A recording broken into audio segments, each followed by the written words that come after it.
section, we'll be looking again at sort of the second, what's called the second New Deal, and then also the kind of end of the New Deal. The New Deal never really ends because many of those programs and things and agencies and stuff are still around.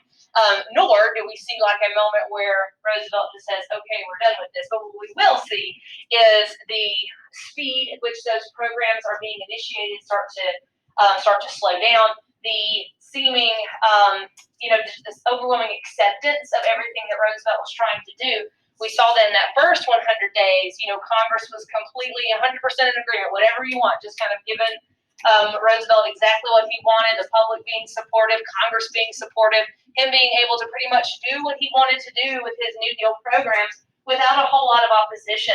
But obviously, as time goes on, that will get more difficult, and there will be more opposition, there will be more roadblocks to a lot of New Deal reforms, and so we'll start to see support for it, both from Congress and other things start to fade as we get later on into the 1930s, and as many of you probably know, other distractions, namely developments in Europe and the outbreak of World War II that eventually pull attention away from New Deal programs, and the country kind of and Roosevelt had some bigger things to worry about. Before we will look at sort of overall assessments of the New Deal towards the end of this.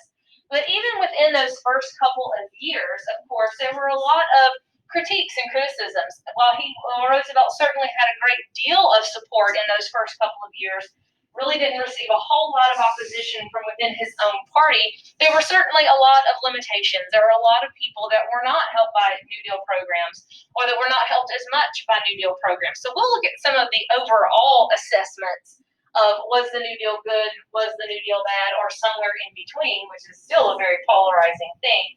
We'll look at some of that towards the end. But let's take a look at how some groups may or may not have benefited from New Deal programs. So, and for all the New Deal did, it is safe to say that it does not bring an end to the significant unemployment. It only makes a small, tiny dent of it. It will not be until World War II breaks out that the United States gets back to pre-stock market crash, pre-1929 employment levels and all of those things. So there were certainly lots of reasons why people might argue this isn't working, or this isn't enough, or this is too much. And criticisms of the New Deal are all over the place. But some groups that might have some complaints about the New Deal programs were certain minorities, certain ethnic minorities in particular, which were oftentimes left out or not as well protected by some of the New Deal programs. And many minorities, particularly African Americans, were some of the hardest hit by the Depression. African Americans, as you can imagine, were often discriminated against in job hiring anyway. So when companies start laying off people and they start, getting rid of some of their workers, and all the unemployment is starting to skyrocket, oftentimes African Americans were the ones that would take that hit first. It's sort of the last hired, first fired kind of phenomenon taking place. So African Americans were oftentimes going to be some of the first ones that would lose jobs when industries were shutting down, or industries were having to cut costs by laying people off. And they're also, when people are looking for work, they're some of the last ones that are going to get hired just because of racial discrimination of the time. So they tend to be much more harder hit by it. And we haven't talked about all of the New Deal programs yet, but there are many New Deal programs that also discriminated explicitly against African Americans. Some of the hiring programs that we talked about, the job programs like the Civilian Conservation Corps and many others, they were racially segregated. And there were certain jobs where African Americans were just not going to be hired. Even if that wasn't officially in the rules, that it just wasn't going to happen because of racial discrimination at the time. And Roosevelt, for all he may have felt about racial discrimination, and as all he may not have liked it, he does not ever outright attack it. He does not do anything, and none of the New Deal programs were designed to attack racism and to attack racial discrimination. And FDR was careful not to aggravate those kinds of tensions and not to discuss those kinds of things. he's pragmatic in that sense, in that he didn't want to make mad, Southern Democrats, white Southern Democrats, whose support he needed. And so he wasn't going to go off, bad mouthing the South or bad mouthing racial discrimination, bad mouthing segregation, all those kinds of things. When he could have used his voice to that purpose, he doesn't, because he doesn't want to anger, white Southerners whose support he needs. There's other New Deal programs, some of the ones we didn't even talk about, that give loans and things like homeowners loans and mortgages and things like that, but they had discriminatory practices that discriminated against African Americans. And some of the ones that we haven't talked about yet, like, for example, Social Security, which we'll get to tomorrow, but that did not include certain kinds of workers, like domestic workers, which overwhelmingly were African American, and so they were not included in some of those protections that a lot of other workers were. So, of course, racial discrimination was a problem just on a day-to-day basis, but many New Deal programs failed to acknowledge that and failed to build any kind of protections in to avoid any sort of racism and segregation, all those things that FDR never discussed any of it. Let's talk about Native Americans and the New Deal. Native Americans and their place in the New Deal is debatable as to whether or not it is good or bad. I think there's both to it, in that it is during the New Deal that the United States will change course on its policy towards Native Americans in a good way. I think we could argue it's a good way, a much better way of doing things than what they had been doing. But it is also heavily criticized for not being enough, being a step in the right direction, but not near as much as it could have been or near as much as it should have been. The main piece of legislation as part of the New Deal that deals with Native Americans is a law called the Indian Reorganization Act. Now, the last time, let's think back to the very beginning of this year when we were all at home. The last time we discussed any kind of official policy, official stance of the United States government when it came to Native Americans was back in the 1890s. You remember what that was? The Dawes Act. That's been the last, and that until this point, until the Indian Reorganization Act, that was the way it was done. That was the policy. What did that say about the United States' relationship with Native American tribes?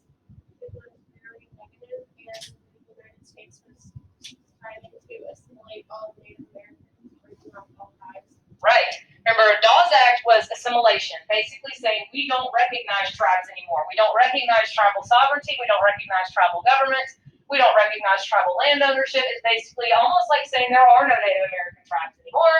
We will deal with you on an individual basis. Well, obviously that was critiqued at the time and was even more critiqued by this point. The Indian Reorganization Act reverses the Dawes Act. So it's a reversal of that policy. So with this, the United States government does begin to recognize tribal governments and does begin to recognize tribal sovereignty to an extent in an attempt to try to preserve some Native American culture and give a bit more respect to some Native American culture. So it ends, and the idea originally, and I'm trying to avoid being too elaborate with the explanation here. Originally, it was supposed to include a lot of funding for Native Americans to improve their situation, to start businesses, to just overall improve their economic situation, to pull them up out of poverty, different things like that, to kind of get them moving and reinvigorate and revitalize their culture. In the end, most of that either doesn't happen at all or it is very, very minimal. When Congress gets a hold of it, it just kind of gets whittled down. So there's the critique of it. It's definitely, I think you could argue, a step in the right direction in saying we do recognize tribes and we want to preserve tribal culture. We're no longer trying to erase it as if it didn't exist or somehow make it not exist anymore, which is what the Dawes Act did. But again, it doesn't give a lot of Native American tribes everything they needed to do that and to do that well. And it certainly doesn't make up for, I don't know how you could have made up for hundreds of years of mistreatment and hundreds of years of pushing people off their land and, trying to eliminate their culture and all of that. So there's positives to it. There are ways in which it was praised as being a much more progressive, better way of doing things, but also a lot of ways in which this was criticized as being not enough and kind of a little, too little, too late kind of a thing. Like I said, we will look at sort of the overall assessment of the New Deal once we get towards the end of it. But let's just kind of mention very briefly what some of the criticisms of the New Deal were, even just a few years in. And you will see that they're all over the place. And there are, it's not like everybody thinks one thing is wrong with it. It's all over the spectrum as far as if people thought this was a good approach, bad approach, not doing enough, doing too much, so forth and so on. So for one thing, like I've already said, even by the mid-1930s, after a few years of these New Deal programs being in effect, yes, unemployment had been improved a little bit, but only by a little bit. You were still talking about, a good, probably 15 to 20% of the workforce still being out of work. It does not, bring the economy back to full recovery. For everything they did do, and even though it did put several million people back to work, things were still rather slow.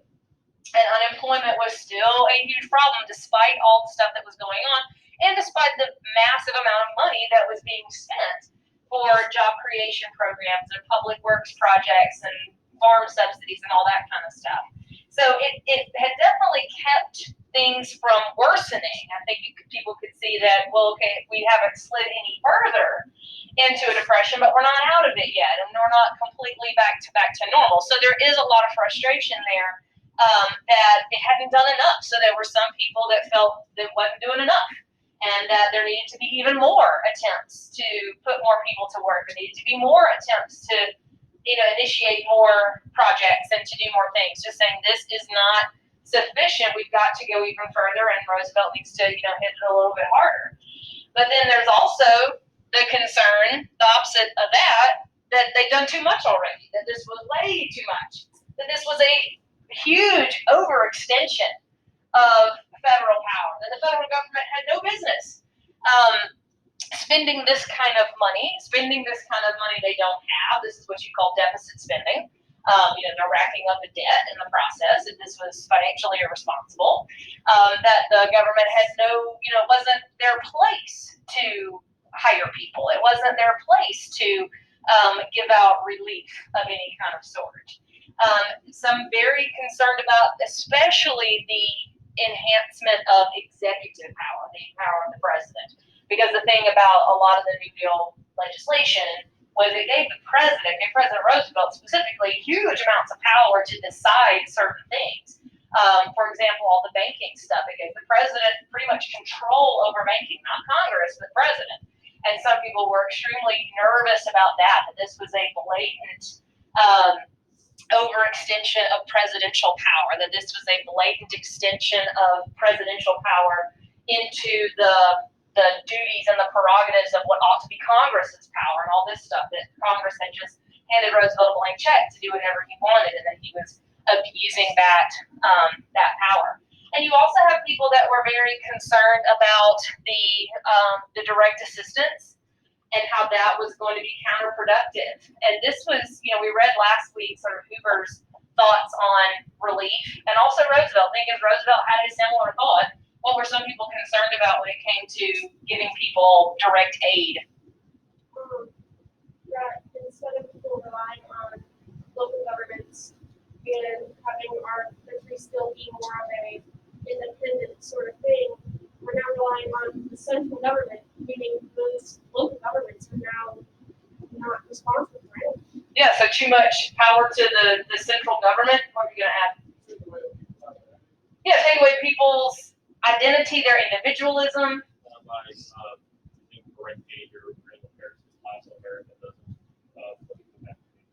Yeah, that you're creating people that are going to be dependent on that help, and that are not going to want to go work for themselves. That people will get used to that, and they will get used to the government providing jobs, and they will lose that initiative, that that spirit, that supposedly makes America great of go out and do it yourself and, just work your way up from nothing and all that kind of thing, that spirit of making something from nothing. And a lot of people are very concerned about that. So it's not just it's not enough, it's too much, it's everything. There are people that are all over the place with that.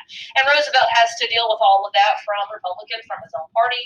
And there are several sort of big figures in this critique of the New Deal. There are several of them. You need to read about all of them. We don't have time to talk about all of them here. But sort of the three biggest faces of this anti-Roosevelt against the New Deal. Again, you need to read about some of them, but one of them, which is going to take time to talk about one of them, of these biggest contemporaries, biggest people, or biggest leading, kind of the biggest voices against the New Deal. One of them, Senator from Louisiana, Senator Huey Long, who was known by his nickname, the Kingfish. I don't know how he got that nickname, but he was, again, probably one of the biggest, loudest, most attention-grabbing critics of the New Deal and critics of Roosevelt. Even tries to run against him for president in 36, I think, second term. And Huey Long was a very, certainly a made for the mass communication age kind of individual. He's a very theatrical politician, kind of a theatrical, almost political preacher, almost sounds like a really passionate, very skilled orator. He's a reformer, but he is very hungry for power, and he's very hungry for attention. He's the kind of guy that can capture a crowd. He kind of says what kind of a populist leader says what people want to hear, says what people like, uses the radio to reach large audiences. And he does do a lot of makes a lot of reforms and offers a lot of programs and services to people in his home state of Louisiana. But he becomes a very, like I said, power-hungry, could sometimes be accused of being quite the bully. And one of those people that just kind of says what he means and says, all kind of stuff that gets a lot of attention. His critique of the New Deal, he is one of those that basically says it's not doing near enough, and that Roosevelt is not being near sufficient to meet the needs of the people. And Huey Long's program, or his, I guess it's really not a program because he never really has specific measures of how to get it done, but his whole idea, we'll just call it an idea, that he kind of rallies support behind is this, what he calls the Share the Wealth society, or Share the Wealth program, the Share the Wealth platform, whatever you want to call that. And with this Share the Wealth concept, he wanted like confiscation of large incomes. So for people making over a certain amount, that part of that would be taken, part of that would be confiscated by the government and then distributing to poor people. He wants like a mandatory minimum income, like a certain minimum income that every worker gets. And part of that comes from confiscating wealth from that wealthier class. He wants old age pensions. What would an old age pension be? Like what Social Security is. But yeah, like a pension, a check to come to you in your retirement years, college education. He wants lots more to be guaranteed. So for, those who think Roosevelt was incredibly liberal, I think to an extent he was, but he certainly wasn't as liberal as some of those ideas, wanting very drastic reforms. And he's very cocky, he's very full of himself. Like I said, he swaggers around saying all these things, getting lots of attention, trying to challenge to Roosevelt. He's assassinated in the process, so he never actually officially runs against him for president, but he was campaigning for him when he was assassinated. But he and several others kind of represented not just being against the New Deal, but thinking that it wasn't doing enough, that wanted even more drastic changes, even more drastic things implemented to try to combat poverty and unemployment, all those things. Now, Huey Long and several of the others, they say all this stuff. They're never able to produce any sort of, they sort of dodge whenever somebody says, well, how do we do that? Or how do you pay for that? And, to them, it was not really about balancing the books and balancing the sheet, making sure it all made sense. It was, a lot about, getting ideas out there, I suppose. In his case, perhaps getting attention. I don't know.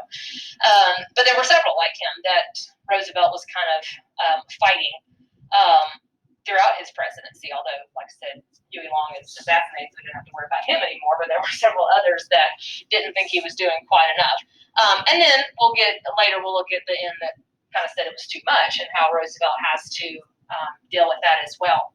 So Huey Long is, like I said, assassinated, and so Roosevelt will win a second term.